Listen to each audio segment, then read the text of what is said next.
All right, everybody. First and foremost, let's start this off by giving all praises, honor, and glory to Yahweh. And we do so by Shema Mashiach Yahweh Shai. You are now in tune to the Deacon Destruction Mode with the Sakari Israelite group. And we are going into Second Ezra's chapter 11 and 12, the 12 feathers breakdown, also known as Ezra's eagle in the Apocrypha prophecies. Full complete breakdown. Now, a while ago, over a decade ago, I believe, we did this breakdown on a YouTube channel, one of our older YouTube channels, and they took it down. Um, so we never ended up doing a full in-depth breakdown on it and putting it out to the public. Now, what we did do was we put it, I just did it last month on Sakari Varsity. And I was telling Sakari Varsity that I cannot wait until we put this out to YouTube.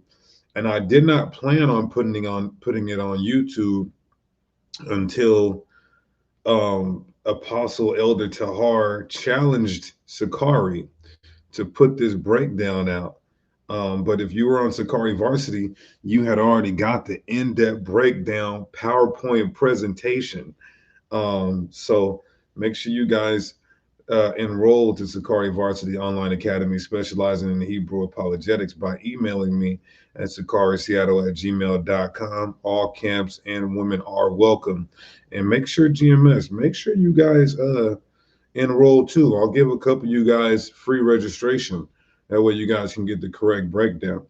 But either way, it's all through the spirit of the Most High God that, the leader of GMS challenged me to this, because I had already did a full complete breakdown on this PowerPoint presentation in the Sakari Varsity last month. So it was on time. It was popping like fish grease on a Friday night, right? Now, if you guys are not familiar with Second Ezra chapter 11 and 12, um, it is a in-depth, meticulous breakdown and vision that the Most High has given Ezra through the angel: 12 feathers, 8 contrary feathers, and 3 heads. Some brothers teach that this is end time prophecy, and we're going to disprove that respectfully. Um, some brothers teach that it's dealing with some crazy. I had my students go look at some other breakdowns from other congregations and camps, um, and it was just some crazy stuff, right? So I want you guys to just pray on this and watch other camps breakdowns and see what makes sense. What makes sense now? Is knowing Second Ezra 11 and 12 going to get you in the kingdom of heaven? Absolutely not.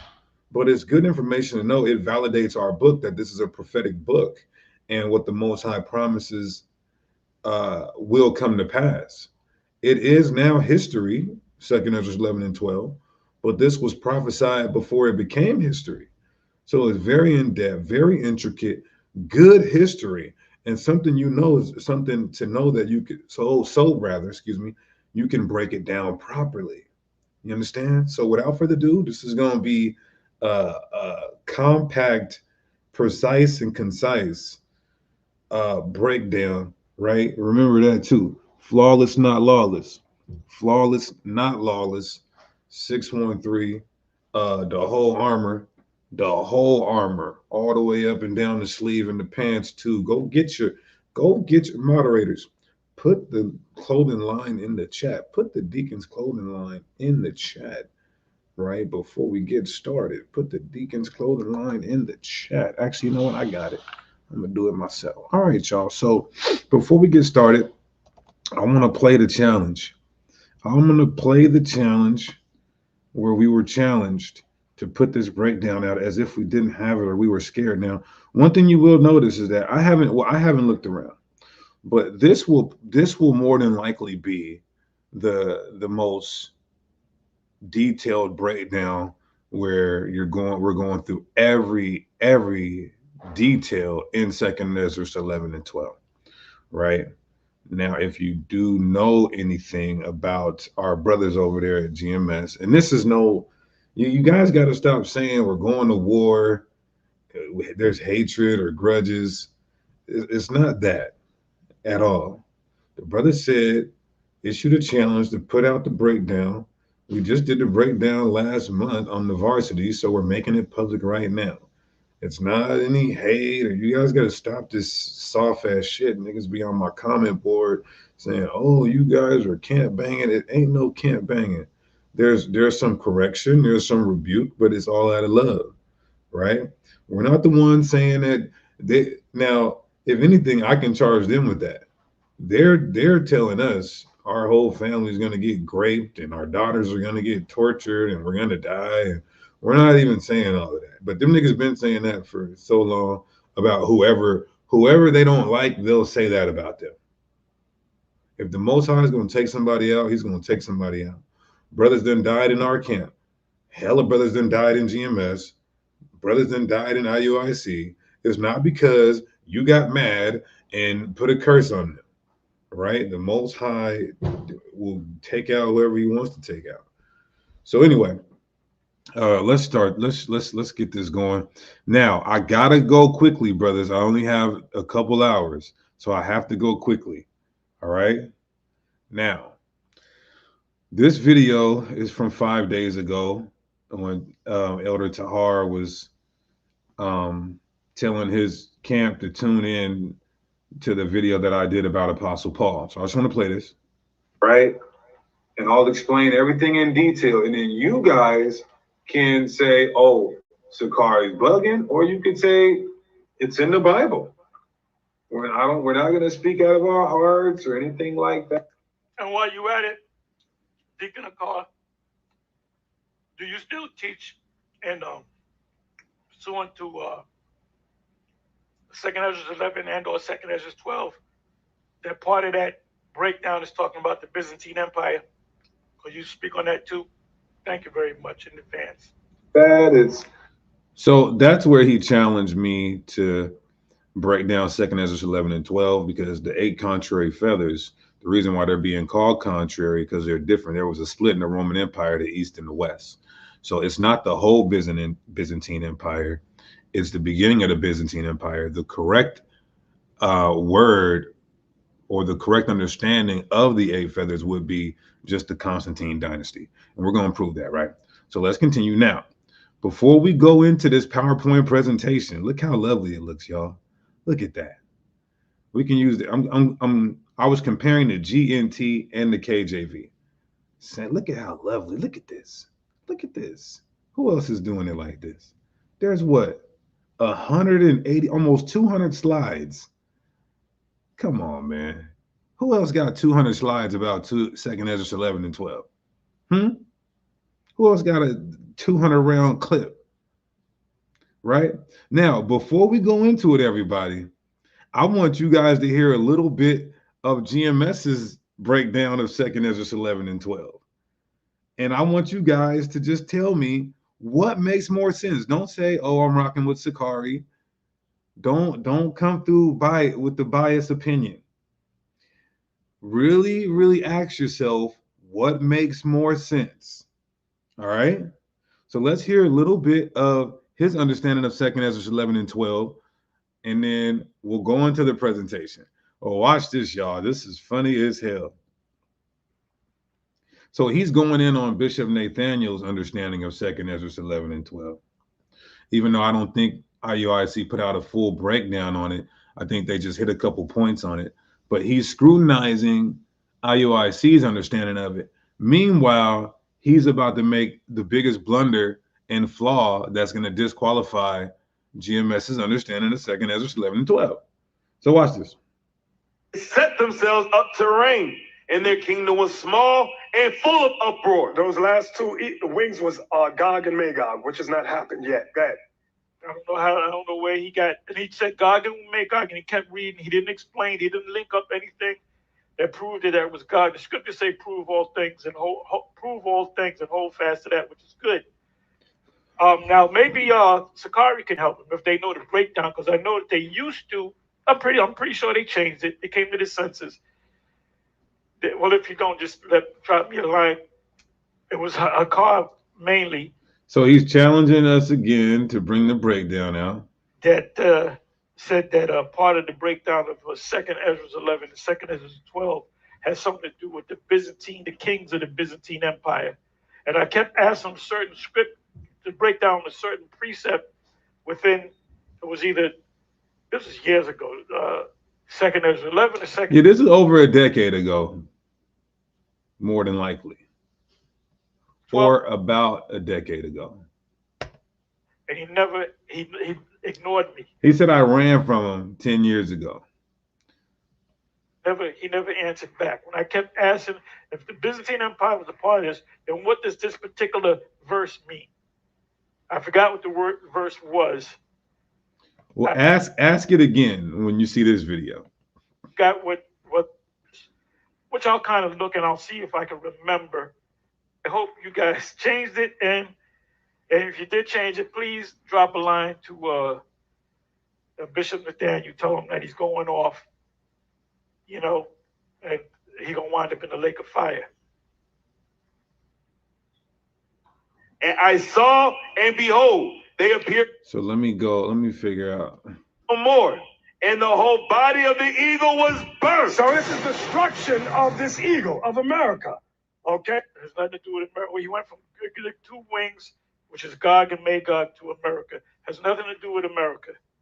Now, I will agree with Tahar on that the whole eagle is history now. There's no end time prophecies about it. Absolutely nothing. It seems like it does, but it has absolutely nothing to do with America. And the two were not Gog and Magog. I'm gonna show you who they are. Come back over here. And Okay, so like I said, y'all, listen to this unbiasedly and tell me if his breakdown makes sense. Any of y'all that are into deep prophecy, I want y'all to hear this. This is the Roman Empire. This is when it says, and behold, the head that remained and the four wings appeared no more. And the four wings represent Vitalis, Vespasian, what's the other two? Galba and Otho. Oh my goodness, bro. Did you guys just hear that?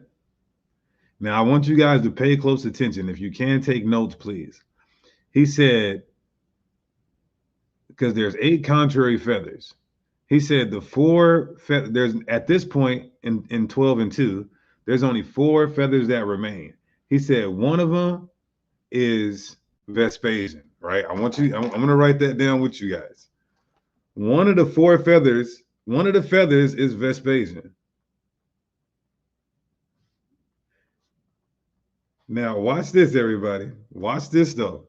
Remember, he said that one of the feathers, one of the 8 feathers, the 8 contrary feathers, are Vespasian. And once I break it down, you guys understand more. But listen close. I mean, I go more into it into the 11th chapter. It said, and behold, the head. This is a struggle. This is a struggle. That remaineth, and the 4 wings appeared no more. And the two remaining went unto it and set themselves up to reign, and their kingdom was small and filled of uproar. Now these 2 represent the sons of Vespasian, which is Titus, General Titus, and his brother Domitian. Dog. I don't think you guys understand how silly this is. You guys are going to find out, though. So 2 more of the feathers are Domitian and Titus. He said that. Let me just rewind it. Now these 2 represent the sons of Vespasian, which is Titus, General Titus, and his brother Domitian.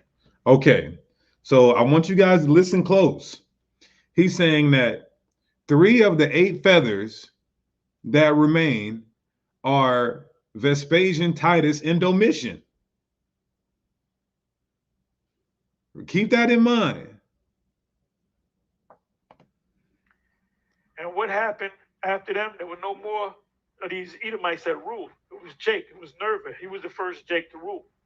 He was considered one of the good emperors. And I went through this. Then he said, after 70 AD, after Titus, Vespasian, and Domitian, there wasn't one more white emperor over Rome. What? What type of one body in Yahushua? That's just like what one body in Yahushua teaches. Hitler was black.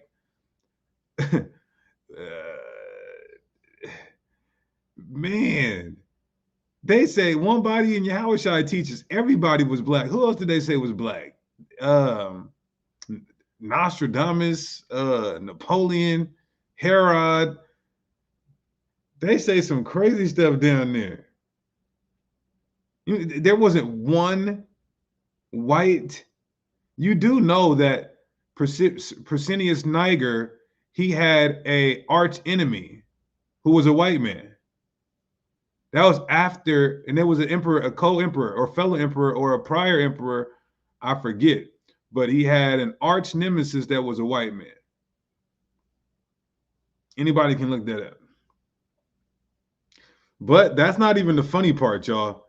Let's keep listening. Now let me do this. Let me jump over here. The struggle is real. And there was a major fire at that time during the reign of Nero. And this is during this time period, the Nero.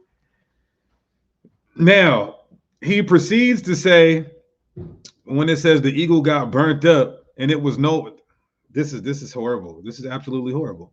Watch this. Right? Watch this.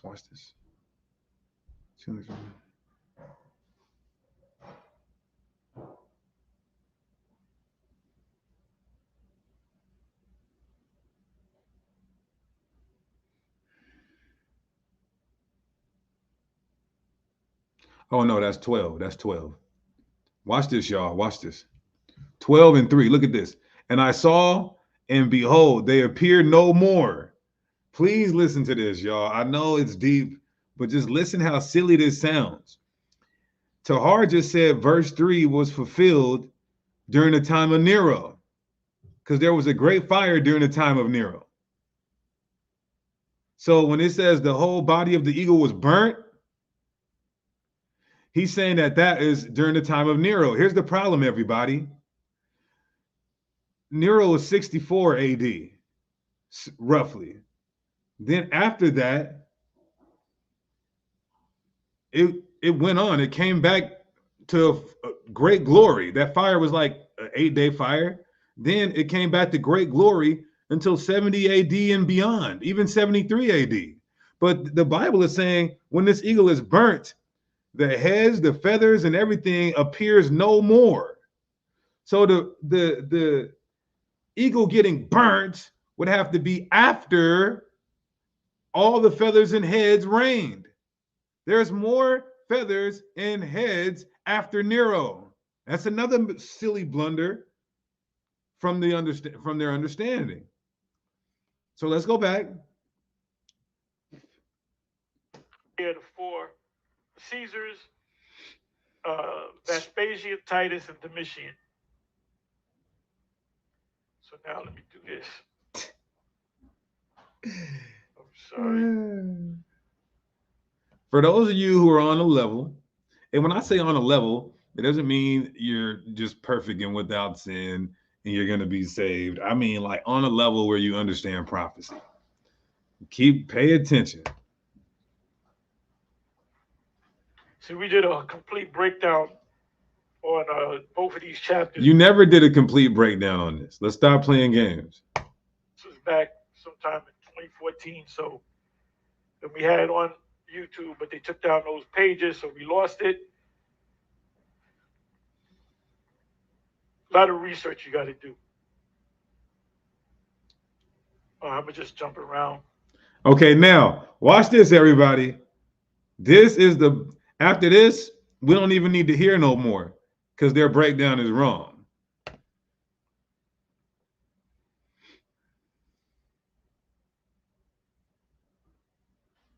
Come on. 12 feathered wings and 3 heads represent the Roman Empire from Julius Caesar up to Domitian, as I did.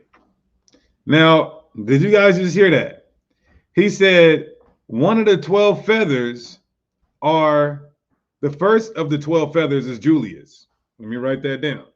The first feather is Julius Caesar. He's correct on that. But watch what he says that is just going to make us turn this whole lesson off that he did. His videos. But the heads were at rest. The head in the midst was greater than the other, yet rested it with the residue. Now that represents Julius Caesar. He became the greater out of 3, and the other 2 were Crassus and Pompey. Bro just said the middle head was Julius Caesar. I know. Listen. Oh, I want to say a cuss word so bad. How in the hell? It's gonna get worse, everybody. How in the hell can Julius Caesar be the first feather and the middle head? If the Bible says the 12 feathers have to rule one after another, and then the heads are going to reign at the end. How in the hell is he the first feather and the middle head? What? The struggle is real. It gets worse. If I'm not mistaken, which was a triumvirate. You know what I'm going to do? Let me do this.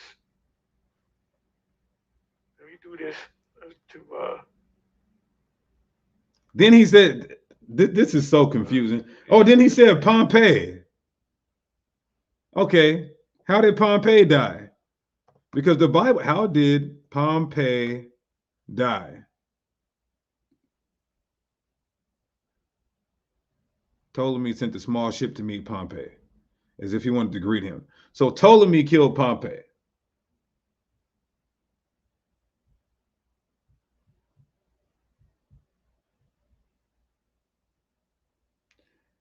Here's the problem, everybody. The Bible tells us how the 3 heads would die. One would die on his bed from an illness. One would kill the other head, and then the last head would kill itself.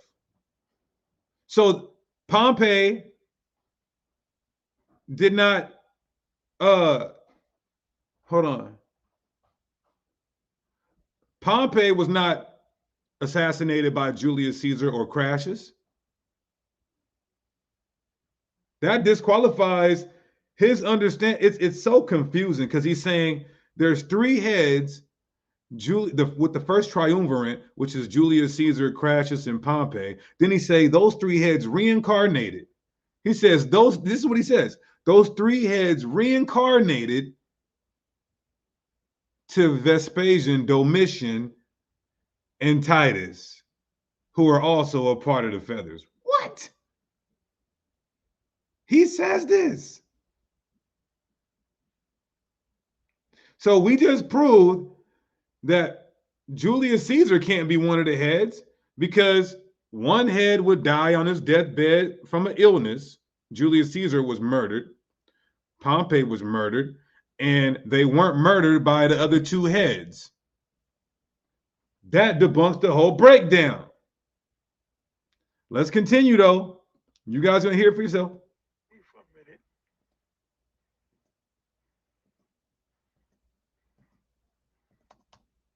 They were not friends. They were kind of jockeying to get that position. The struggle is real, Apostle. Public, Julius Caesar, Crassus, and Pompey. Now, here's the thing, everybody. The Bible says the heads are preserved until the last. How in the, I want to say another cuss word. How in the hell, if the Bible says the heads were preserved until the end of that kingdom, can they be the beginning of the kingdom? which is where you get the first triumvirate. Julius Caesar is the beginning of the Roman Empire when it changed from republic to empire. It's gonna be a it's gonna be a what in the hell and how in the hell night tonight.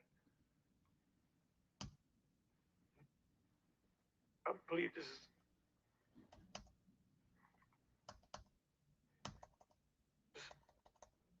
Julius Caesar was one of the heads. That's why it mentions eagles. I mean, it mentions feathers, wings, and heads. How the hell is Julius Caesar one of the heads and the first feather? And how is he one of the heads if he wasn't killed how the Bible says the heads would be killed? Either you're right and the Bible's lying, or the Bible's right and you have a misunderstanding. Making up stuff as he goes. So now let's come back over here.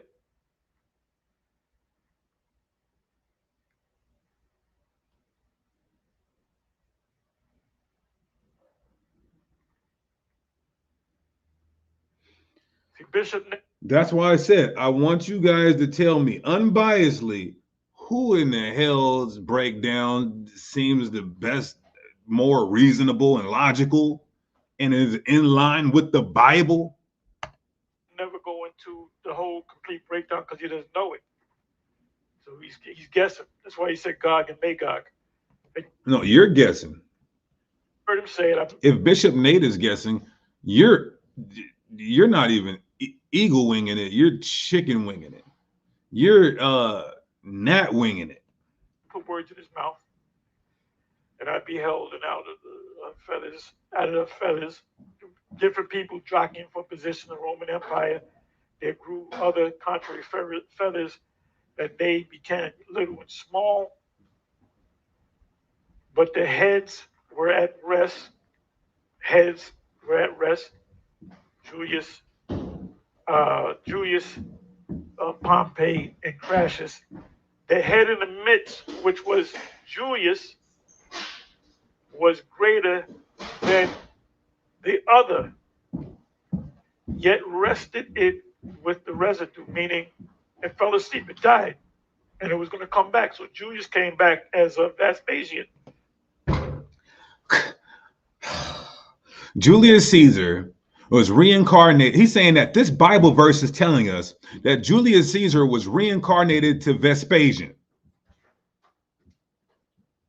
So he's saying, I want you guys to hear this. He's saying the first feather is Julius Caesar, and the middle head is Julius Caesar, and the middle head is Vespasian. What the are you talking about, brother?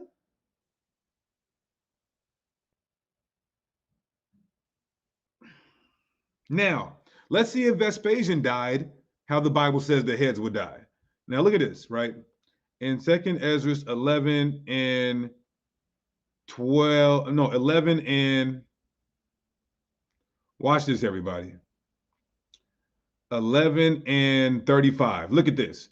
And I beheld, and lo, the head that was on the right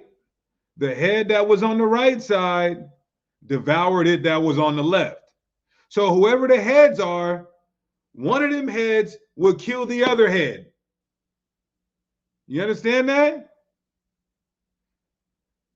Look at the next chapter. It goes a little bit in more detail. 2nd Ezra 12 and 26. And whereas thou sawest the great head appear no more. This is the middle head. The middle head shall die on his bed with pain. You understand that? He will die on his bed with pain, not by the sword, not in battle. That's how the middle head would die. But look what he says about the other two. The other two that remain shall be slain by the sword. So one of the heads would not die in battle, would die from some type of illness. The other two would die by the sword. It says, for the sword of the one shall devour the sword of the other. But at the last, he shall fall through the sword himself. These three heads, the middle and great one would die on his bed, not from sword or battle, but from illness. The other head will kill the other head, and then that head who killed that head will commit suicide. So let's take a look at all the heads who he said. Remember, he said the three heads are the first triumvirate, which we debunked that Julius Caesar didn't die from the other two heads. Neither did he die from some type of illness on his bed. That's debunked. Then he said that. Oh well, the three heads came back into reincarnation 100 years later, and now those three heads are Vespasian, Titus, and Domitian. So let's just see how they died, and then we're done with that weak breakdown. How did they look at this? Is who's this? Domitian. Remember, he said Domitian was the middle head. He died by assassination. Well, the Bible says that the middle head would not die by the sword, would die on his bed through poison. Right? Not poison, Salakia, by illness. A highly detailed plot likely feared Domitian's reach in second. So it says he was assassinated by court officials. He was assassinated by court officials. Highly detailed plot to assassinate. Played the main role in the plot. Possible motive. Number of omens have been done. Assassination.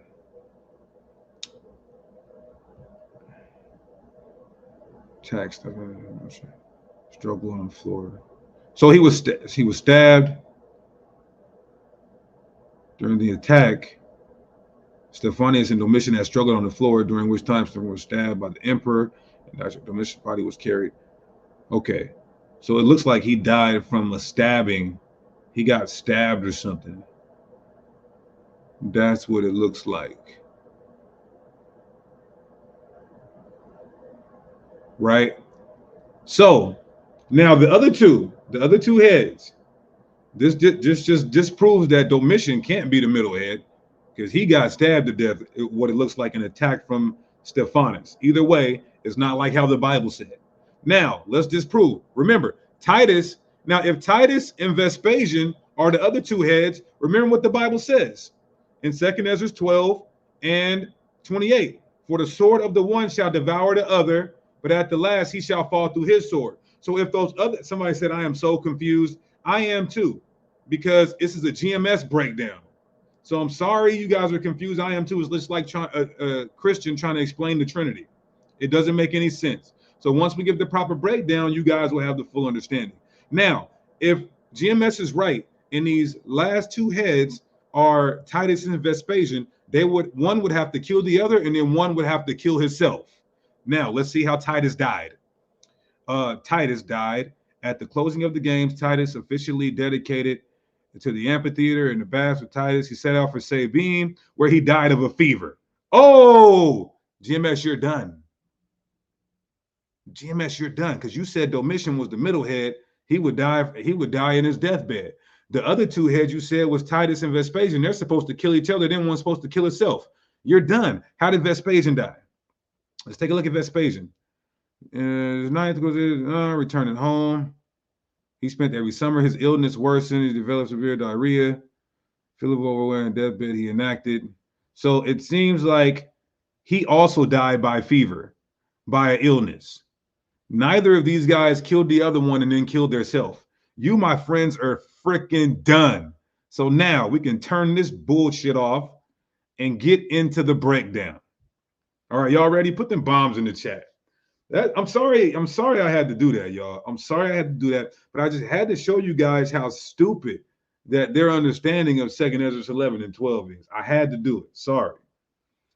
And you guys, all you guys have to do is disqualify who they say the heads are on the eagle, and it's it. That's it. It's done. All right, put them bombs in the chat, y'all. Let's get the correct breakdown through the spirit and power of the Most High God. And I promise you, you guys will not be confused. So I want you guys to just ask yourselves, what sounds better? What's more logical? What's more reasonable? You understand that?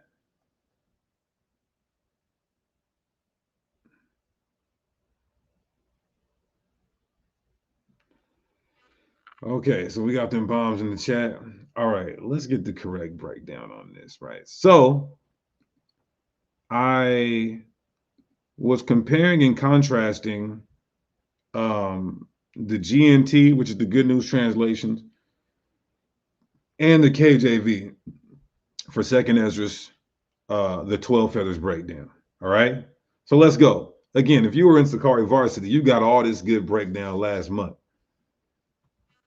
before they even challenged us. All right, let's go, y'all. Somebody gonna be blessed today.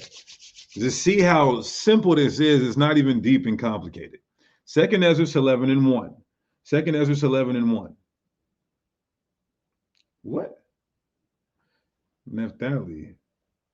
Okay. It says, I've been learning and listening to a lot of you guys' teachings, and I see a lot of fallacies within you. Okay, well, listen, go make your own, whoever you are, Naphtali, go make your own channel and do your own breakdown of second Ezra 11 and 12. How about that? It's very simple. And, you know, you could just find some silly women to follow you. I guarantee you, Naphtali. Matter of fact, Naphtali, since you want to scrutinize, who are the three heads on, who are the 12 feathers? Who are the 12 feathers and the three heads in 2nd Ezra 11 and 12? Since Naphtali's got the breakdown. Huh, sister? I don't even challenge sisters. I feel bad beating up on sisters until they get prideful and pompous. So who are the 12 feathers, sister, in 2nd Ezra 11 and 12? Who are the 12 feathers? Oh, she's going to let us know. If I give you the link, are you going to break it down? Who the 12 feathers are and the three heads? It's not a he, it's a she. It's a she. If I give you the link, sister, are you going to break down these 12 feathers and these three heads in 2nd Ezra?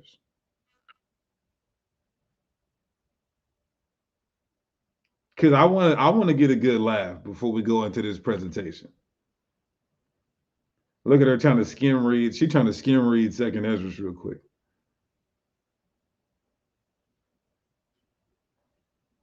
That's the only way she's getting the link. I need a good laugh. She's trying to hurry up and skim read it real quick.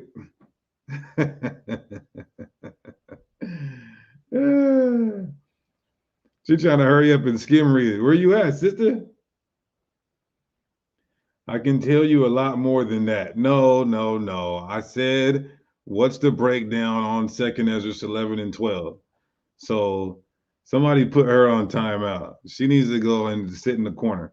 All right, so let's do this, y'all. We've got about an hour to get through 200 slides. So let's do this. All right. Now, 2nd Ezra 11, we're going to start at verse 1. You'll find this breakdown. That's not Sarnetta's wife. Sarnetta's wife is Napash, not Naphtali. So anyway, 2nd Ezra's, this breakdown of Ezra's eagle will be found in 2nd Ezra chapter 11 and 2nd Ezra chapter 12. All right. So we're going to start from the very beginning. 2nd Ezra 11 and 1. The second night I had a dream, and I saw an eagle come up out of the sea. It had 12 wings and 3 heads. Now, why is he being shown an eagle? The eagle represents the Roman Empire. Some Israelites say this is end time prophecy. I'm going to sadly show you guys it's not. All right. The Aquila is what the Romans, they identify the eagle as the Aquila, right? An Aquila eagle was a prominent symbol used in ancient Rome, especially as the standard of a Roman legion. A legionary known as the Aquilifer, the eagle bearer, carried this standard. Each legion carried one eagle. The eagle had a quasi-religious importance to the Roman soldier, far beyond being merely a symbol of his legion. To lose a standard or to lose that eagle was extremely grave, and the Roman military went to great lengths both to protect a standard and to recover it if it was lost. After the annihilation of 3 legions in the Teutoburg forest, the Romans spent decades retaliating for the defeat while also attempting to recover the 3 lost eagles. So this is why they use that eagle. They look at it as an Aquila and also a quasi-religious, so like a deity, right? Now, also, we know the Romans are Edomites. So Obadiah 1 and 4, the eagle, the symbol of all the Edomites, or at least all the major kingdoms of the Edomites. Obadiah 1 and 4, though thou exalt thyself as the eagle, speaking about the Edomites here, and thou set thy nest among the stars, thence will I bring thee down, saith the Lord, right? So why is the eagle coming up out of the sea? Why is the eagle coming up out of the sea? Anybody? It doesn't matter, because I don't have time to look at the chat anyway. The eagle is coming out of the sea because the sea or waters represent a multitude of people or a heavily populated area in the which Rome, the Middle East, Africa, all of that. So in Revelation 13, you'll see the beast coming out of the earth that represent America in Revelation 13, coming up out of the earth because America was not a heavily dense populated place during the time of its conquest. You understand that? So Revelation 17 and 15 proves that. And he said unto me, the waters which thou sawest, where the whore sitteth, are peoples and multitudes and nations and tongues. Understand that? All right. The Roman Empire rose up from a heavily populated place on the earth. John in Revelation also saw the Roman Empire coming up out of the sea, right? It's very important when a prophet sees the beast coming out of the sea. These are heavily populated areas that these empires are going to start.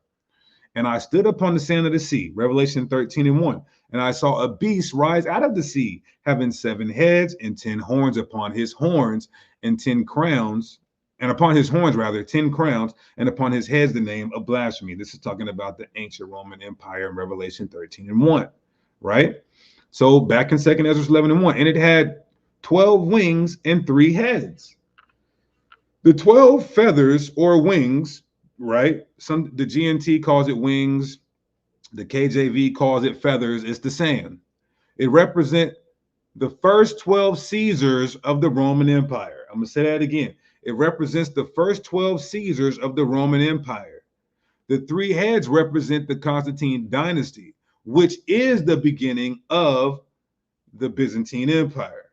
All right. So the 3 heads represent the Constantine dynasty. And not only do the 3 heads represent the Constantine dynasty, you're going to learn a little bit more. Watch. Divida Caesarum, right? Commonly known as the 12 Caesars. This is why it says 12 feathers, because it's called the 12 Caesars. Is a set of 12 biographies of Julius Caesar and the first 11 emperors of the Roman Empire, written by Gaius Suetonius Tranquillus. The group of 12 Caesars are Julius Caesar, Augustus, we're going to prove all this, Tiberius, Caligula, Claudius, Nero, Galba, Otho, Vitellius, Vespasian, Titus, and Domitian, right? So while GMS is correct on who the 12 feathers are, they also say some of the 8 feathers are the same as the 12 feathers, and some of the 8 feathers and 12 feathers are also the heads, but they did not die or accomplish what the Bible said they would do in detail, so therefore they are debunked. The work written in the 121 AD during him, so we got that. That's not even any of disputation who the 12 feathers are. They're the first 12 emperors of Rome. Some would say the Julio-Flavian dynasty. You understand that?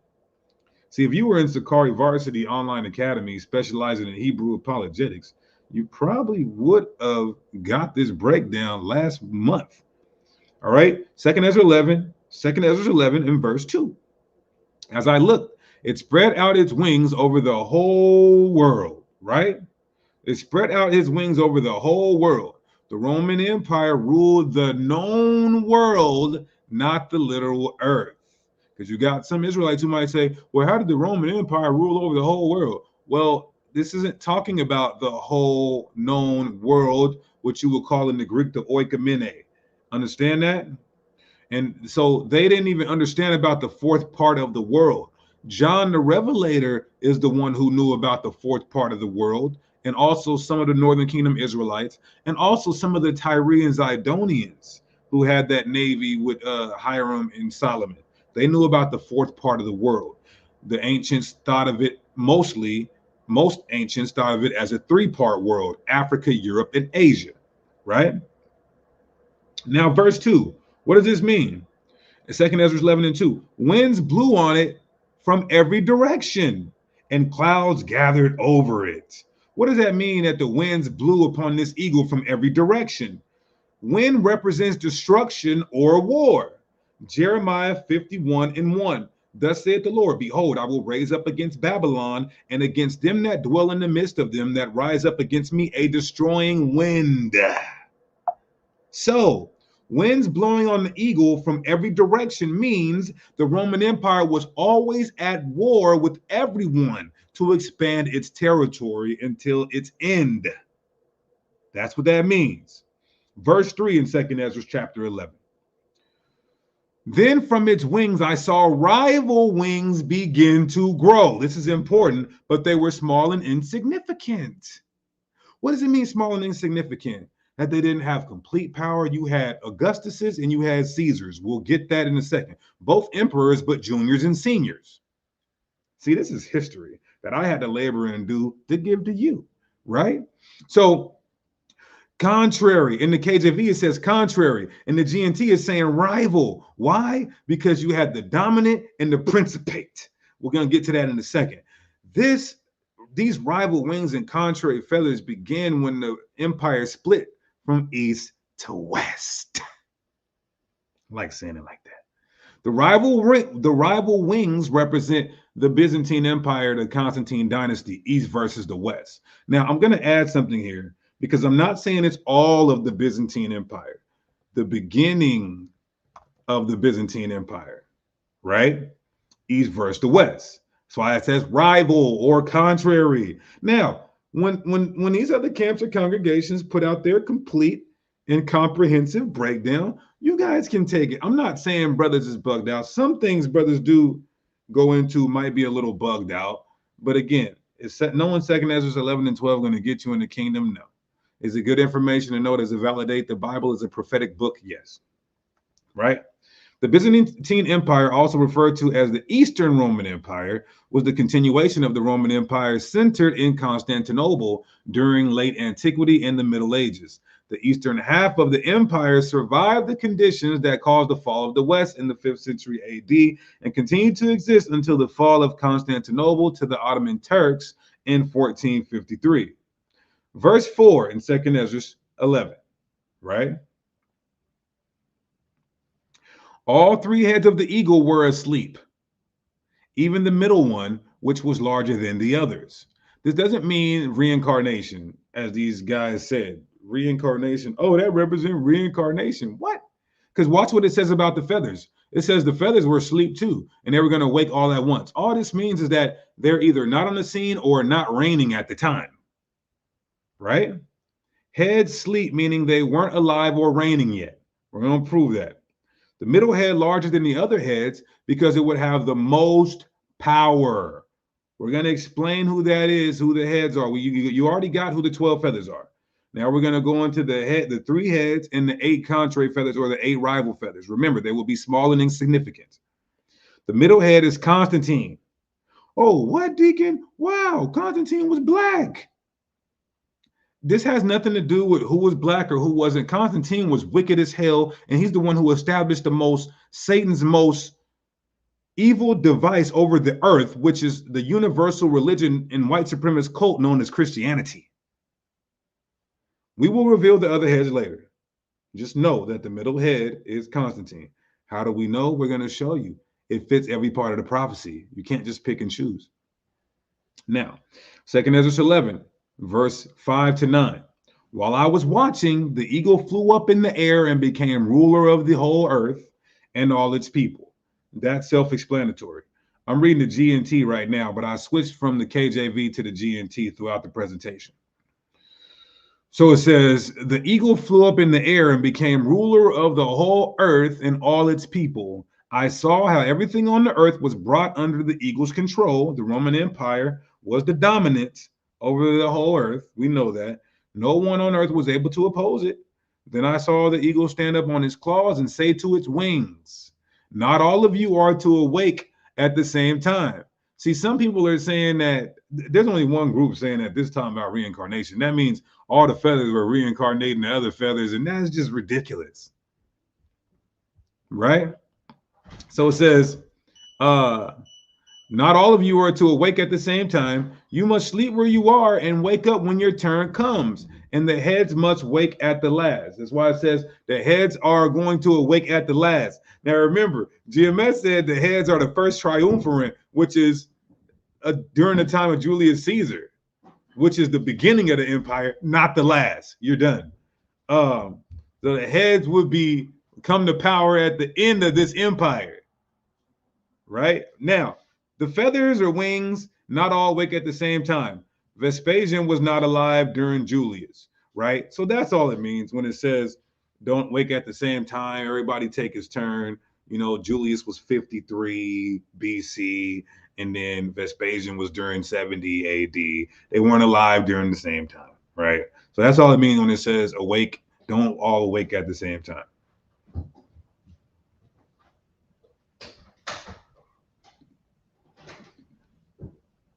The three heads would awake towards the end of the empire. That's three emperors from the Constantine dynasty. Oh, we're going to prove that because after the Constantine dynasty is when the Roman Empire took a pitfall and fizzled out, right? 2nd Ezra 11, chapter 10, verse 10 and 11. I looked again, and I saw that the voice was not coming from any of the eagle's heads, but from the middle of its body. And I counted its rival feathers or rival wings, and there was 8 of them. Right? The voice not coming from the heads. What does this mean that the voice didn't come from the heads? Because they aren't alive and ruling yet. The voice coming from the body because the 12 feathers started ruling first. Then the 8, and simultaneously or at the same time the 3 heads. We're going to get that in detail. Verse 12 in 2nd Ezra chapter 11. I saw one of the wings on the right side rise up and govern the whole world. So the 12 feathers start to reign, right? That's Julius Caesar, the first feather. GMS has that correct, but then it also says the first feather reincarnated to the middle head, and then Vespasian, and then what? Let's just not even mention them again. The first feather of the 12 feathers began to rule. We already proved that that's the 12 coin Caesar, starting with Julius Caesar, right? That's Julius Caesar. So he was a Roman general. He was a member of the first triumvirate. He led the Roman armies in the Gallic Wars before defeating his political rival Pompey in the Civil War, and subsequently became dictator from 49 BC until his assassination in 44 BC, right? The role in events that led to the demise of the Roman Republic and the rise of the Roman Empire. In 60 BC, Caesar Crassus and Pompey formed the first triumvirate. I don't need to read all of that, right? That's the first feather. I don't think any camp or congregation would disagree on that. If they do, that's crazy. So 2nd Ezra 11, chapter 13, verse 17. Salakia, 2nd Ezra chapter 11, verse 13 to 17. Did I say that right? Okay.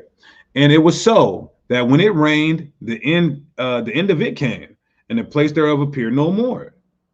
So the next following stood up and reigned and had a great time. I want you guys to hear that. This is how we know that it's the 12 feathers, because the second feather would reign longer than anybody else. That's what the Bible says. And it happened that when it rained, the end of it came also like the first, so it appeared no more. Then I heard a voice say to it, Hear thou that hast borne rule over the earth for so long. This I say unto you, before you begin to appear no more. There shall none after you attain to thy time, neither unto half thereof.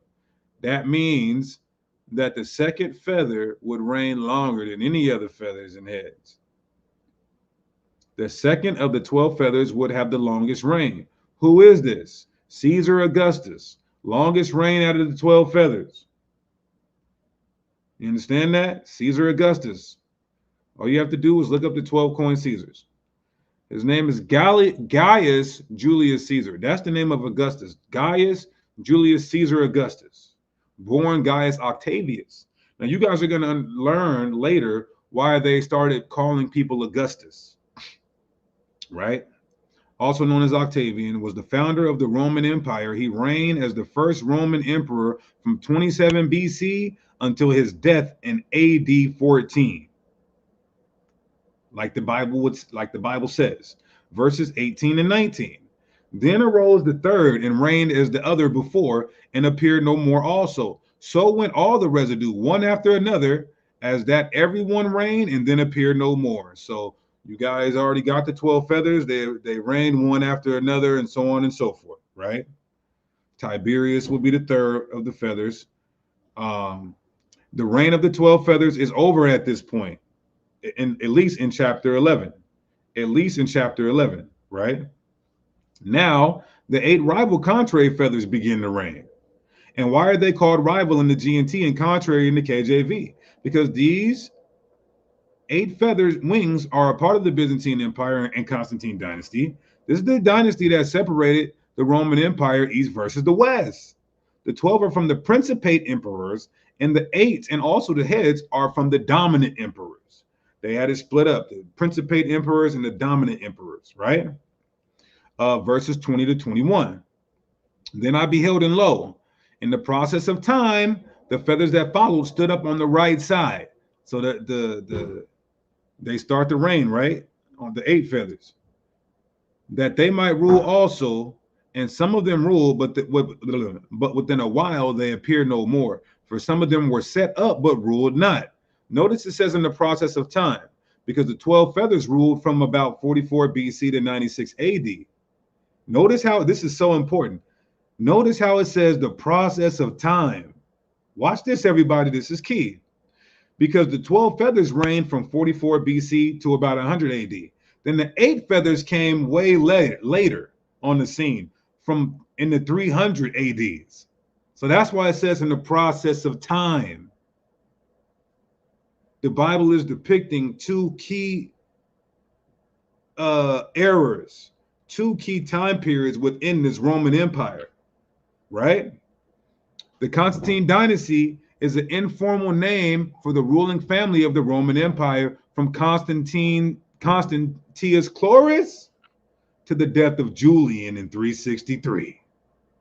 It is named after his most famous member, Constantine the Great, who became the sole ruler of the empire in 324. The dynasty is also called Neo-Flavian because every Constantinian emperor bore the name Flavius, similar to the rulers of the first Flavian dynasty in the 1st century. So I want you guys to keep that in mind.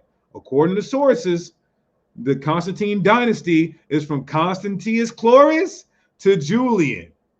Keep that in mind, everybody. So that means that these 8 feathers would have to be within that time frame, and the 3 heads would have to be in that time frame. Watch this. 21. Want you to do something for me. Watch this. For some of them were set up, but ruled not. What does this mean? Some of the 8 feathers became Caesars, but not Augustus's. Set up, but ruled not. And remember, it said that these 8 feathers, their reigns will be small and insignificant. So they would be very short reigns, small and insignificant, and they wouldn't have total power, right? They will be, some of them will be Caesars, but not Augustus's. Watch this. Caesar was the name of a man, while Augustus was an honorary title. Somebody said it right in the chat earlier. What was his name? The brother Ka'awapam, Bunyamyam, I think that is. Yeah, Ka'awapam. Now, Caesar was the name of a man, while Augustus was an honorary title, which the Senate gave to Octavian, who was the heir of Caesar. After this moment, Octavian became known by his title, Augustus. Caesar is an emperor. Augustus is an emperor. What is the difference? Here's the answer. The 2 titles often refer to Emperor Diocletian and the special system he established around 293 AD, right? The Tetrarchy, a system in which 4 emperors rule. In the West, there are 2, and in the East, there are 2. Look at this. One Augustus is the senior ruler. The Caesar is the junior ruler. And it was like that in the East and the West, all right? So some of these 8 contrary feathers were only Caesars, not Augustus's. So they had junior power instead of senior power, basically, right? So let's continue. That's why it says we're set up but ruled not. Who are these 8 feathers from the Constantine dynasty? Well, that some of them would not be Augustus's, and they would have to have small and insignificant reigns. And the only ones we see during the Constantine dynasty who had this were 8 people, 8 emperors: Cloris, Severus II, Valerius, Martinian, Nepotianus, Jovian, Vetranio, and Julian, right? Remember, these are all during 300 AD. But you might say, Deacon, you're just picking emperors. Well, these emperors would have to match what the Bible's saying, because 2 of these feathers are going to have to get ate up by one of the heads. And then 2 of them are going to link up with one of the other heads. So this would have to happen within these 8 rival feathers. And we're going to show you it didn't. Watch this. And if you're taking notes, that's fine. If you want to screenshot or come back and watch it, that's fine. I got 200 slides to try to get through. There were more than 8 emperors in the Constantine dynasty. There were 16. That's true. The 3 heads also are a part of the Constantine dynasty. So that accounts for 11 emperors, right? Now watch this. The Bible only focuses, though, on those 8 who ruled the West and whose rule was short and insignificant, or who didn't have full rule. 2nd Ezras 12 and 20 proves that in him there shall arise 8 kings whose times shall be small and their years swift. Understand that, right? Now, we look at the beginning of the Constantine dynasty, right? I believe these are the principate, or no, or they the dominant. But look at what it says, right? Cloris, a year and 2 months, ruling the West. Severus, 8 months, ruling the West. Not Maxentius, because he's 6 years, and then he's in Italy. Not Licinius, he's 15 years, and he's ruling the West and the East. Not Maximus, because he's 3 years on the East, right? Let's continue. Valerius, who's 2 to 3 months in the West. Martinian, 2 months in the West. Constantine the Great, he's one of the heads. Constantine II, is he? He's not. I don't think he's one of the heads. No, he's not. He's not one of the heads. But he's 2 years and 7 months. He's in the West, but that's not a short time. Then Constance I. We're going to reveal he's one of the heads. You're going to see why. Constantius II, 24 years in the East. No, that don't match the prophecy. Magnentius, he's one of the heads. I'm going to explain to you guys why. You'll see. Nepotianus, he's one of the 8, 27 days in the West. Vetranio, he's one of the 8 rival feathers, 9 months in the West. Julian, he's one of the 8 feathers, rival feathers, a year. And then Jovian, he's one of the rival 8 feathers, which is 7 months. He reigned 7 months, right? Boom. So you got it right there. Very simple, because the Bible said so. Now, back in 2nd Ezra chapter 11, verse 22. 2nd Ezra 11, verse 22. After this I looked, and behold, the 12 feathers appeared no more, nor the 2 little feathers. So at this point, the whole 12 are gone, and 2 of the 8 are gone. Right? Remember, y'all, there's 12 feathers, and then there's 8 contrary or rival feathers. Then there's 3 heads. So at this point of the prophecy, at least in chapter 11, 2nd Ezra says that the 12 feathers are done, and 2 of the 8 are gone as well. That's what it just said. These are the 2 first feathers of that dynasty, Cloris and Severus. The two from the 8 are gone, right? Now watch this. Verse 23. And there was no more upon the eagle's body, but 3 heads that rested, and 6 little wings. You see that? So at this point, there's only the 3 heads and 6 wings left. The 3 heads, who are they? Write this down. I hope you can. The left head, because the Bible is going to say the one on the right is going to devour the one on the left. The left head is Constance I. The left head is Constance I. How do we know that, Deacon? Well, he's part of the Constantine dynasty, and he was killed in like fashion how the Bible predicted. And then the person who killed him died in exact fashion how Bible predicted. Constance I is the left head. Constantine the Great is the middle head. Magnentius is the right head. 2nd Ezra 11 and 4. Remember, but her heads were at rest, The head in the midst was greater than the others, yet it rested with the residue. Verse 9 in 2nd Ezra 11. But let the heads be preserved for the last. The end of the Constantine dynasty is what started the end of the Roman Empire. Understand that. All right. Now, there's 6 feathers left. Who's these 6 feathers? Valerius, Martinian, Nepotianus, Jovian, Vetranio, and Julian. Right. Verse 24. Then saw I also that 2 little feathers divided themselves from the 6 and remained under the head that was upon the right, for the 4 continued in their place. Now look at this. 2 of the remaining 6 feathers will be preserved until the end of the dynasty, and they would link up with the right head, which is Emperor Magnentius. So which one of these 2 feathers linked up with Emperor Magnentius? It says that, 2nd Ezra 12 and 29 to 30. And as you saw, it's the 2 feathers under the wings passing over the head that is on the right side.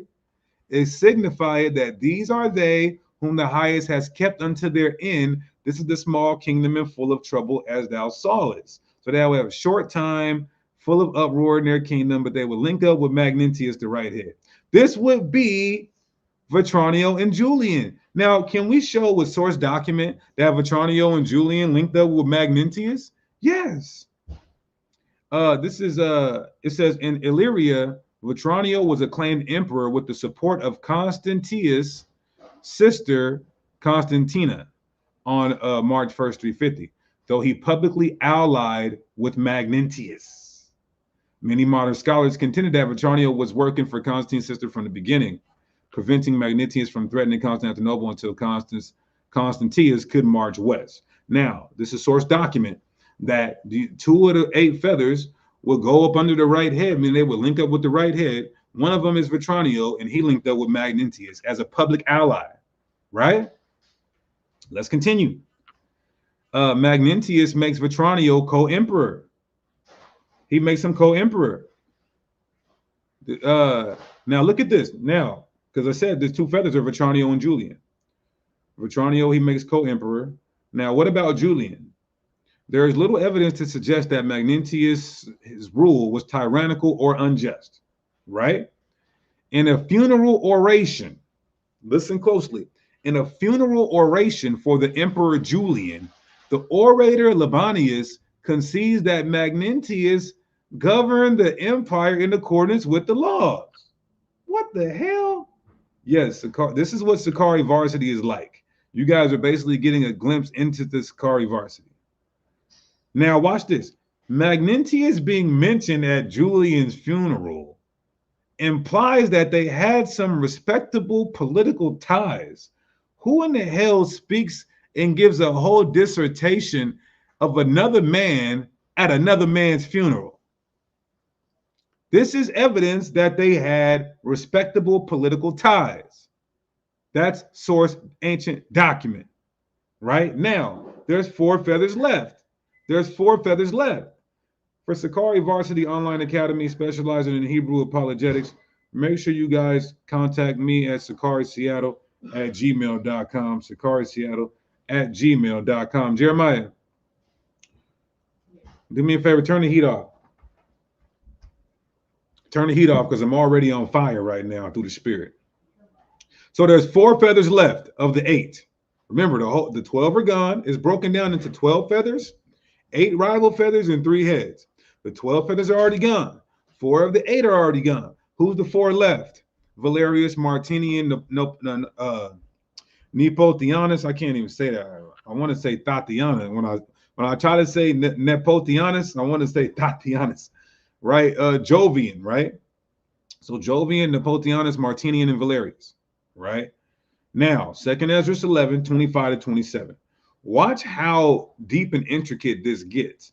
When the Most High revealed this to me over 10 years ago, it was one of them things where you just can't believe that God is even showing you this. You don't feel worthy enough for him to even show you this, right? So look what it says. And I behold, and lo, the feathers that were under the wing set up themselves and to have rule, right? Watch this. And I beheld, and lo, there was one set up, but shortly appeared no more. Remember, These are short reigns from the 8, and they're not even having full rule. And the second was sooner away than the first. Nepotianus, 27 days. Jovian, 7 months and 21 days. So you had the first, and then you have one that's done quicker than Jovian. Those are very short. Second Ezra 11 and 28. And I beheld, and lo, the 2 that remain, right? So now there's 2 feathers that remain from the 4. They thought also themselves to reign. 2 feathers left out of the 8. Watch how scary this is, y'all. These 2 feathers are Valerius and Martinian.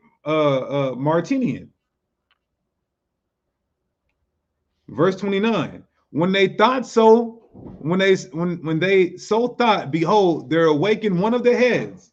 So when these 2 feathers say we're going to reign and become emperors and take control, it said that the head that was in the middle, that's greater than the other 2, would awake. And it will be joined with the other 2 heads, meaning that the other 2 heads will be part of the Constantine dynasty. And behold, the head was turned with them that were with it, and did eat up the 2 feathers under the wing that would have reigned. So our middle head would have to go to battle and kill 2 feathers from the 8. And we already proved that the last 2 feathers of the 8 are Valerius Martinian. Our middle head is Constantine. Did Constantine take down these 2 feathers to become sole ruler over the East and the West? Let's take a look. So these 2 feathers were about to come into power. The middle head would awake and eat them. The middle head is Constantine the Great. He would take out Valerius and Martinian. Let's prove this, right? Let's prove he killed Valerius. How did Valerius die? Anybody can go look this up. It says Valerius was briefly Roman Empire from the late 316. He was proclaimed emperor by Licinius, emperor of the East, during his war against Constantine, one emperor of the West, right? Now, it says in 316, Valens held the position, right? He controlled the West, won an overwhelming victory against Licinius, his co-emperor in the East. The battle sometimes dated to 314, right? All right, so Constantine in the West, right? So as the story has it, Licinius and Constantine were beefing with each other. They were at war with each other. Licinius made Valerius a co-heir, right? A co-emperor. So watch this. After Licinius' indecisive defeat at the Battle of Mardia in later 316, Constantine was still in the dominant position, from which he was able to force Licinius to recognize him as senior emperor, right? According to Origo, Valens was ordered to return again to his former private station, and when he was done, peace was concluded by both emperors, right? So Licinius and Constantine had peace for a short time, but Constantine was mad that Licinius had made Valerius the co-emperor and tried to come against him, right? Here's the stipulation, though, from Licinius and Constantine, that Licinius should hold the Orient, Asia, Thracia, Moesia, and Lesser Scythia. The peace treaty was finalized, right? And then it says, whether it was part of the agreement is unknown.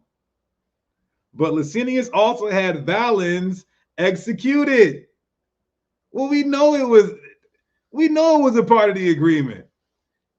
Listen, if I'm going to war with you, and then you hire somebody as a co-emperor to come against me and you make peace. I don't trust this nigga that you just hired or made co-emperor to come against me. We have a peace treaty, but the peace treaty is going to be, you take this part of the empire, but you have to kill this nigga who you had come against me, right? So now let's prove that he killed Constantine, right? Which is the other feather. Due to the intervention of Flavia Julia Constantia, Constantine's sister, and also Licinius' wife, both Licinius and Martinian, were initially spared. So Constantine said, I'm going to spare Licinius and I'm going to spare Martinian, right? He hired another nigga, co-emperor to come against Constantine as well. Licinius being imprisoned in Thessalonica, Martinian in Cappadocia. However, Constantine seemed to have soon regretted his leniency, as both emperors were subsequently executed. Martinian was probably executed in the spring of 325 in Cappadocia. You can't make this stuff up. So we have proof that our middlehead would awake and eat 2 of the 8 feathers to have sole rule over the east and the west, right? Verse 32 in chapter 11.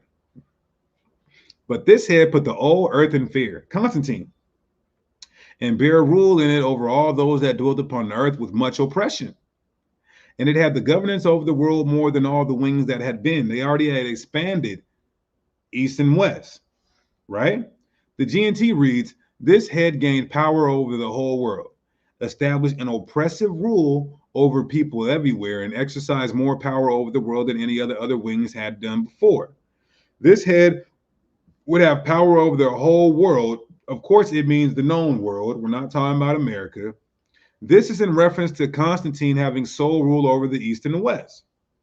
After his father's death in 306, Constantine was acclaimed as Augustus by his army, right? In York, England.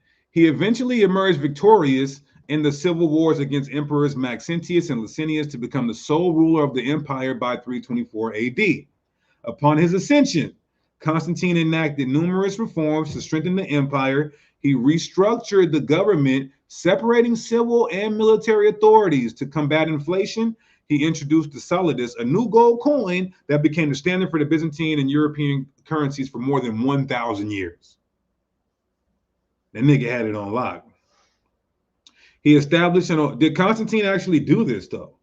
Did he establish an oppressive rule over all people everywhere? He oppressed the known world through his massive army.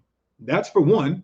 Constantine's share of the empire consisted of Britain, Gaul, and Spain, and he commanded one of the largest Roman armies, which was stationed along the important Rhine frontier, right?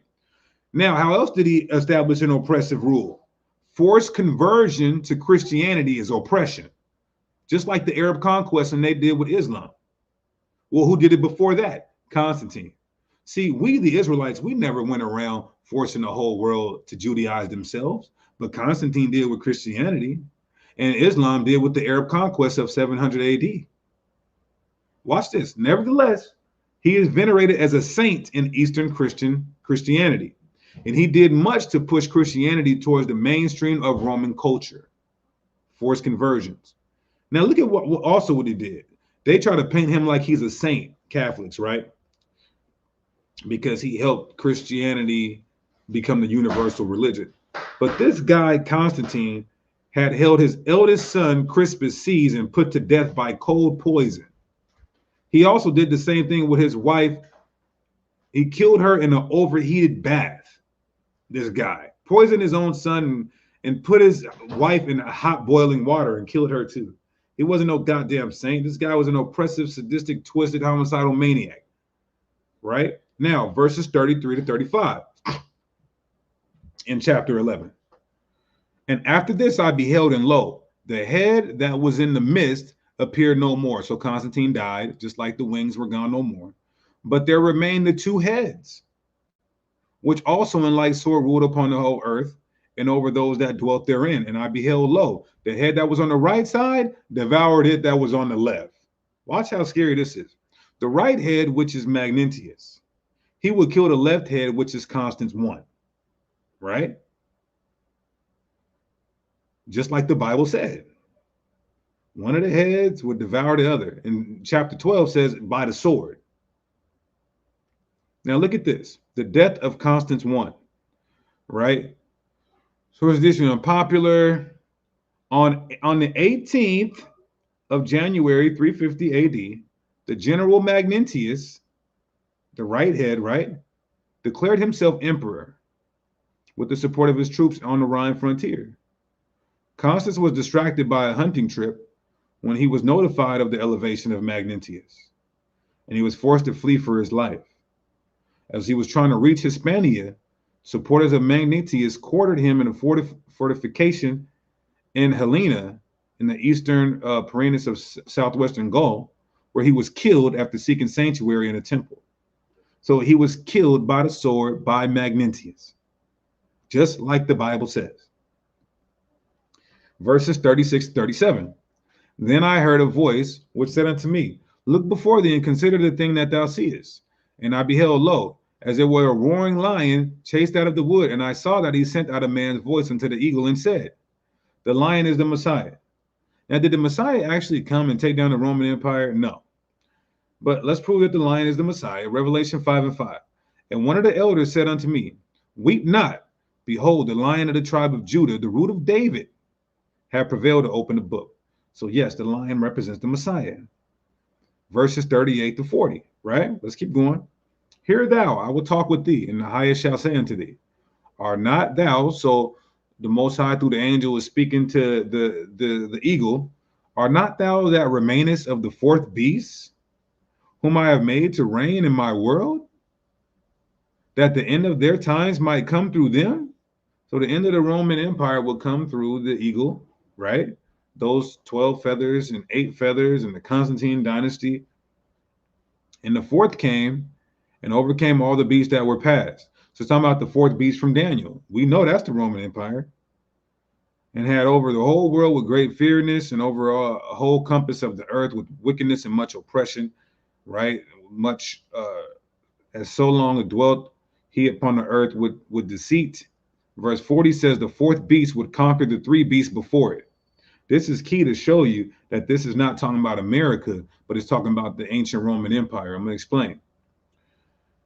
Verse 40 says that the fourth would come and overcome all the beasts that were past. Now, Daniel 7 describes the 3 beasts as Babylon, Persia, and the Greeks. Remember, Daniel says, so this can't be America or end time prophecy, because in Daniel 7, he says the first beast is the Babylonians, the second beast is the Persians, and the third beast is the Greeks, and then the fourth beast is the Roman Empire. America didn't come into power by destroying Persia, Greece, Rome, or Babylon, Salakia. But the Roman Empire did. So this is how we know 2 Ezra 11 and 12 is not talking about end time prophecy, as certain brothers say. 2 Ezra 11 says the eagle is the fourth beast spoken of in the book of Daniel, which is the Roman Empire. This is Daniel 7 and 7. After this, I saw in the night's vision, and behold, a fourth beast, dreadful and terrible, and strong exceedingly, and it had great iron teeth. This is, nobody would disagree on that, right? Now, it's true. Let me go back here because I mentioned something. I should have got the sources on that, but I explained this to my class on the varsity. Anybody can look it up. The Roman Empire took down the Babylonians. They took down the Persians, and they took down the Greeks.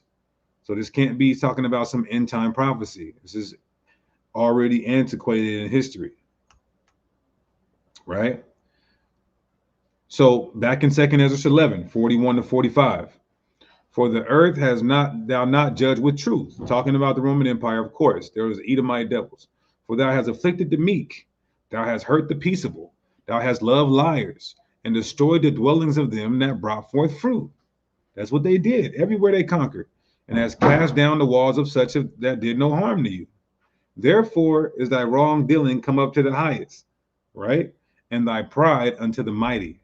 The highest also have looked upon the proud times, and behold, they are ended, and his abominations are fulfilled, right? And therefore appear no more thou eagle, nor thy horrible wings, nor thy wicked feathers, nor thy malicious heads, nor thy hurtful claws, nor all thy vain body. This is pretty straightforward, a plain reading of the text here. I don't need to break that down. Self-explanatory. Verse 46, that all the earth may be refreshed. The water, Sister Teresa, for the super chat donation. Greatly appreciate you for supporting the ministry. A glimpse into the Sakari varsity. Now look at this. Look at verse 46. Verse 46 makes it clear that this can't be America, like certain camps say, but God bless them brothers. Verse 46 says that when the whole eagle is destroyed, that all the earth may be refreshed and may return being delivered from thy violence, and that she may hope for judgment and mercy of him that made her. If this is America, when America is destroyed, we don't need to hope for judgment day. America being destroyed is synonymous with our deliverance. So that's a cut. If this is dealing with America, as some propose, why would we still have to hope for judgment day? The destruction of America is synonymous with our deliverance from America, Mystery Babylon. More proof this is all about the ancient Roman Empire, right? Now, let's move into chapter 12, verse 1 to 2, where it gets deep into detail, explaining how one head would kill the other head and then commit suicide, and then the middle head wouldn't die by the sword, but it would die on his deathbed from an illness. And that happened. Watch this. All right, 2 Ezra chapter 12, verse 1 to 2. And it came to pass, while the lion spake these words unto the eagle, I saw, and behold, the head that remained, the four wings appeared no more, and the two went unto it and set themselves up to reign, and their kingdom was small and full of uproar, right? If the water Crosby for becoming a Sakari flexor, all praises to the Most High. Now, it's just repeating that the last head to reign, Magnentius, will be in bed with the last two feathers, which are Vetronio and Julian. We went over this already. Verse 3. And I saw, and behold, they appeared no more, and the whole body of the eagle was burnt. Remember, GMS said this was 64 AD with Nero. But this couldn't be, because this says when the eagle appears no more, then it's burnt. But the eagle was still existing on 73 AD, right? That's a cut. Then awaked I out of trouble in the trance of my mind and from my great fear, and said to my spirit, right? Now, look, this is not literally burnt, because the Roman Empire didn't end by fire. It didn't end. There was a great fire, but it didn't end by fire. This is metaphoric that the kingdom will come to naught, right? Verses 4 to 9 in chapter 12. Lo, this hast thou done unto me, and thou that searchest the ways of the highest. Lo, yet I am weary in my mind and very weak in my spirit. So when Ezras is saying this, it's a hard pill to swallow.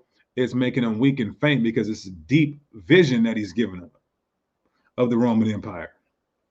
And little strength is there in me, for the great fear with where I was afflicted this night. Crosby, the water for the super chat donation. Greatly appreciate you for supporting the ministry. Therefore, I will now beseech the highest, and he will comfort me. So, like, I need the Lord to comfort me from showing me all this hell breaking loose, all this death, mass murder. And I said, O Lord, that bearest rule, if I have found grace before thy sight, and if I am justified with thee before many others, and if my prayer indeed become before thy face, comfort me then, and show me the interpretation. Make it plain, he said, of this vision, and comfort my soul, for thou hast judged me worthy to show me the last times. Right? Now, why does it say last times with the eagle? Verse 9. This doesn't mean the end of times. It means the end of the eagle. Remember, Paul said we were in the last days and end of times. No, that he was in the last days and end of times. So it doesn't mean that it's talking about the actual end of the world. All right, so 2 Ezra 12, verses 10 to 12.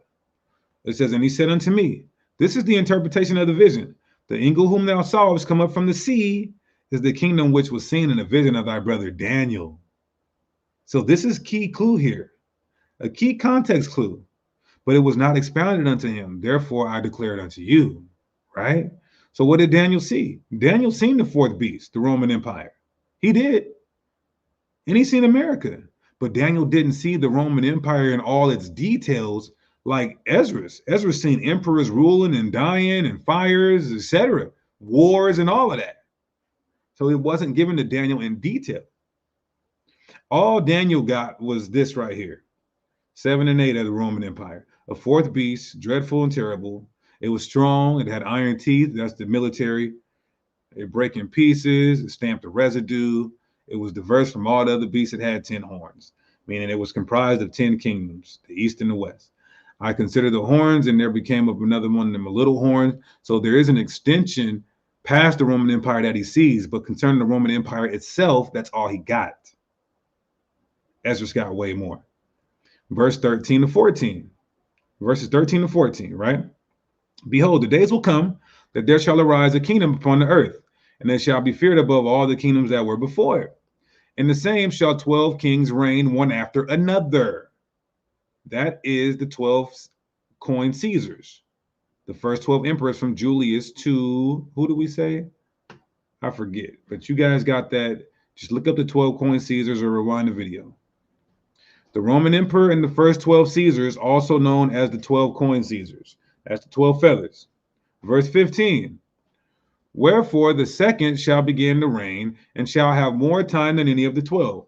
Caesar Augustus reigned longer than any of the 12. He was the second one, right? Verses 16 to 18. And this do the 12 signify which thou sawest, right? As for the voice, verse 17, that thou heardest speak, and thou sawest not go out from the heads, but from the midst of the body. Here's the interpretation. So the voice didn't come from the heads, the voice came from the body. Here's the interpretation. That after the time of that kingdom, there shall arise great strivings, and it shall stand in peril of falling. Nevertheless, it shall not then fall, but shall be restored again to its beginning. Now, what is that? Because it said a great fire, great strivings, right? Watch this. The great fire of Rome, and it was set intentionally.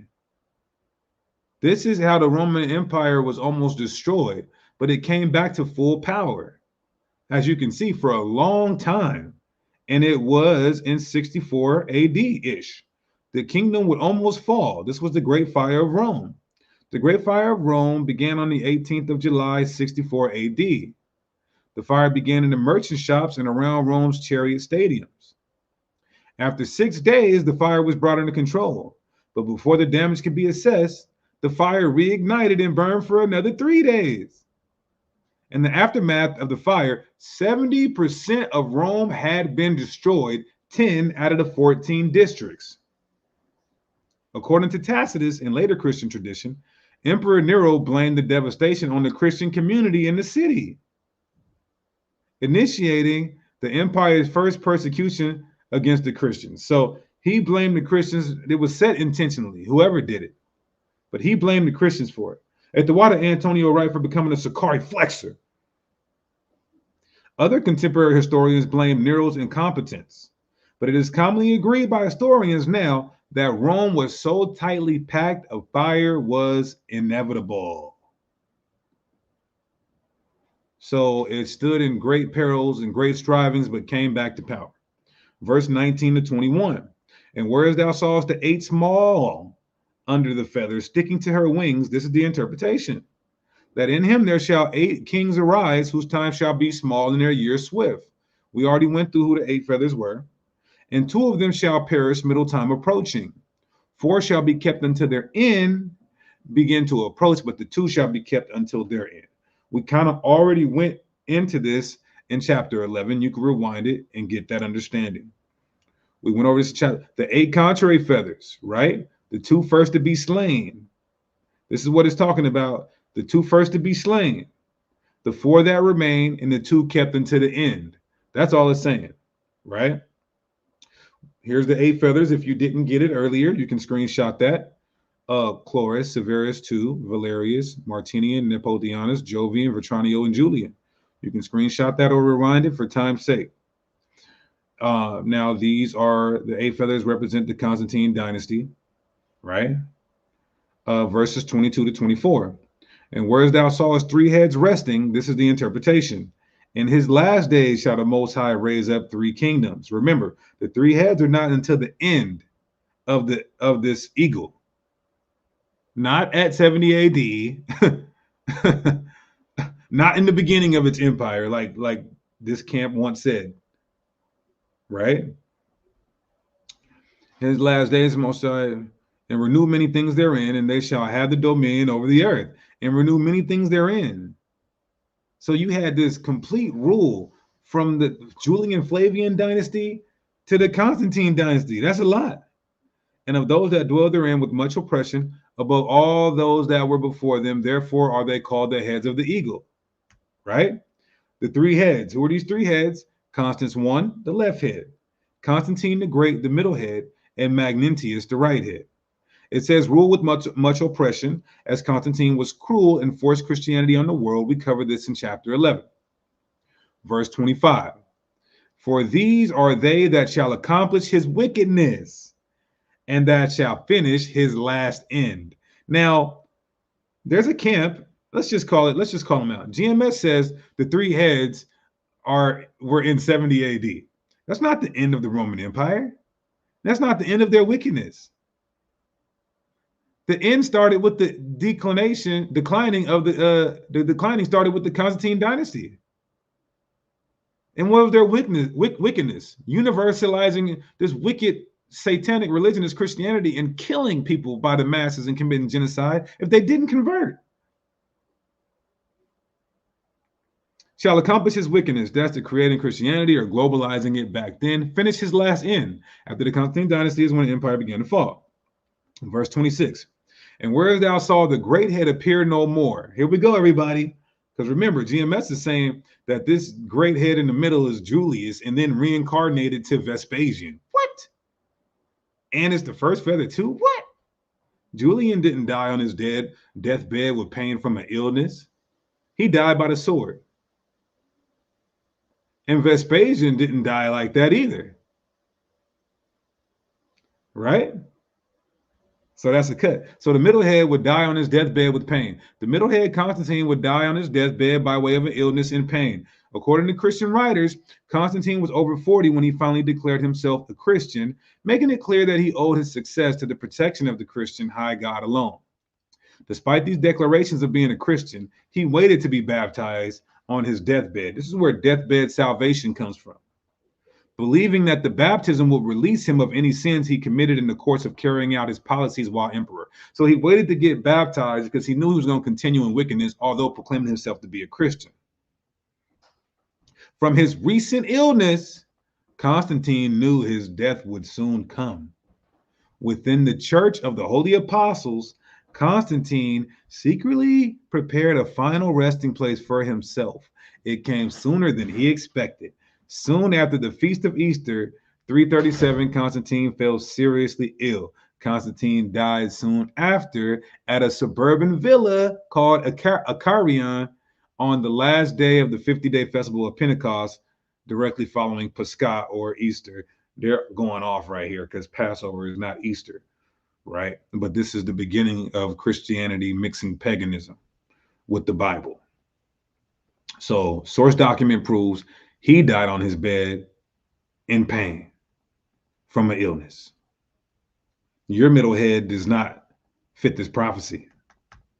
And then some camps say the middle head is like a country, like Canada, America. How the hell is America dying on his deathbed in pain? And then it says the two other heads are going to kill one by the sword and then kill himself with the sword. You got to ask these camps and congregations to explain that. Right?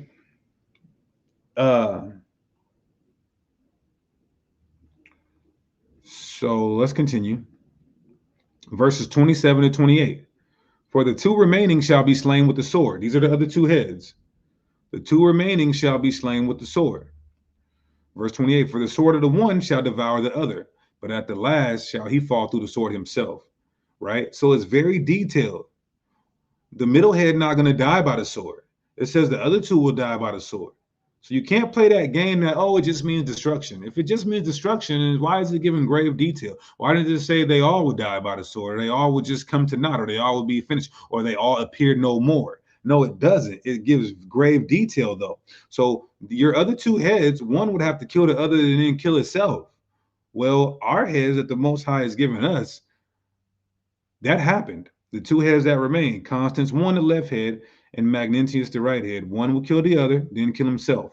Magnentius killed Constance one, then killed himself. Magnentius, right? A Roman general and usurper against Constance too, right? On 18th of January, Magnentius was acclaimed Augustus, quickly killing the unpopular Constance. That's our left head. Magnentius gained control over most of the Western Empire. So Magnentius did kill Constance by the sword, right? Now, how did he die? Most sources agree that on 10 or 11th of August, 353, he, Magnentius, committed suicide by falling on his sword.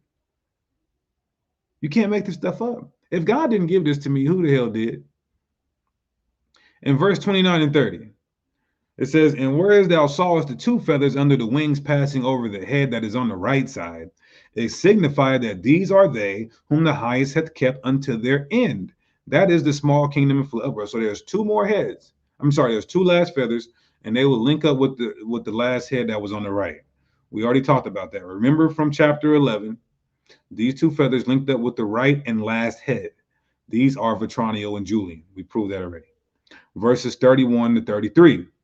And the lion whom thou sawest rising up out of the woods, and roaring and speaking to the eagle and rebuking her for her unrighteousness with all the words which thou hast heard, this is the anointed, which the highest hath kept for them and for their wickedness unto the end. He shall reprove them and shall upbraid them with their cruelty, for he shall set them before him alive in judgment and shall rebuke them and correct them. So what does this mean? Even though the Messiah didn't physically destroy the ancient Roman Empire, all judgment on the nations are of the Most High, right? And the Most High granted the authority to the Messiah. So any nation that's getting destroyed at this point, huh?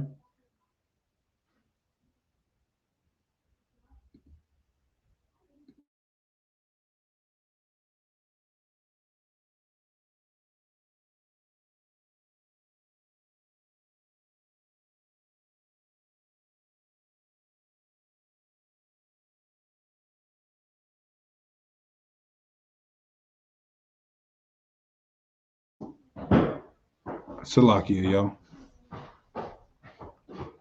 Salakia. Okay, so that's what it. So the lion destroying the eagle is just the judgment of that empire coming by way of Yahushua, right? Job 12 and 23 says he builds up the nations and he destroys them. He expands the nations, then he advances. So the Most High destroys the nations, just like he destroyed the Roman Empire.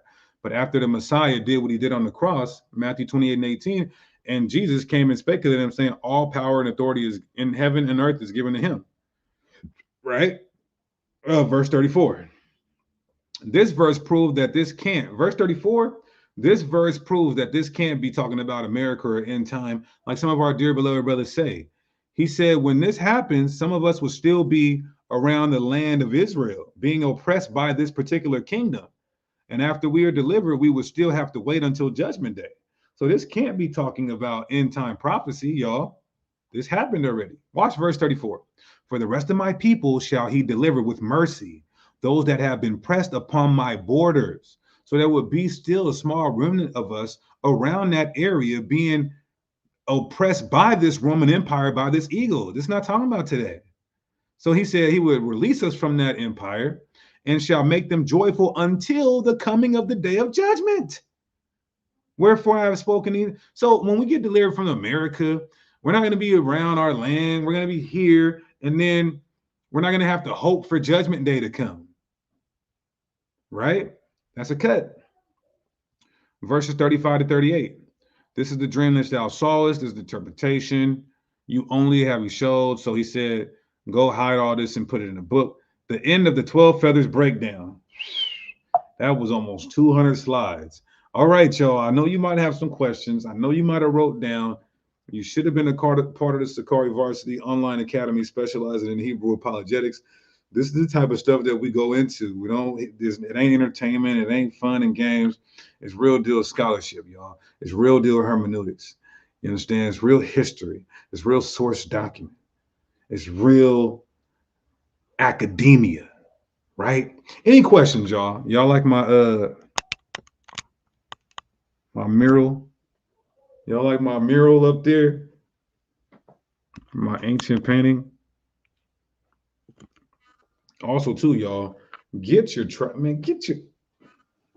flawless, not lawless. You know, I got the pants to match, but flawless, not lawless. 613. Make sure you guys go get dipped in, man. Get dipped in, y'all. You understand that? Yeah, I know I had to breeze through this. Is trying to get through 200 slides within 2 hours is crazy as hell.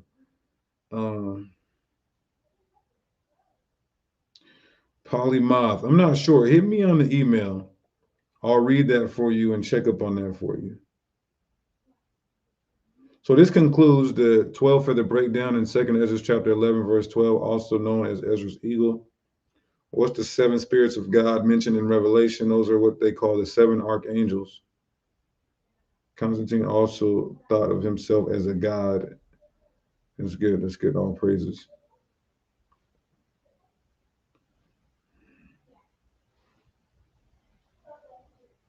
Okay, y'all.